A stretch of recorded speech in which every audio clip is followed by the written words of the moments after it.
السلام علیکم. من امروزش در روی کنکورس گپ زدنی هستم. منم کنکورس میکنم.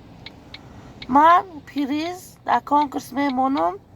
این سمایلوت پریزی دیگم تراکتور، سیمش کماز، چهارمش ماشین میشوه.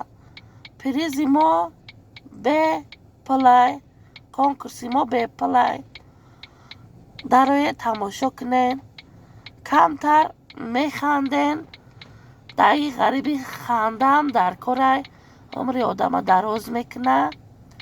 این در کانال ما پادپیست کنین. ویدیوی آینده پریزامونا نشان میدیم.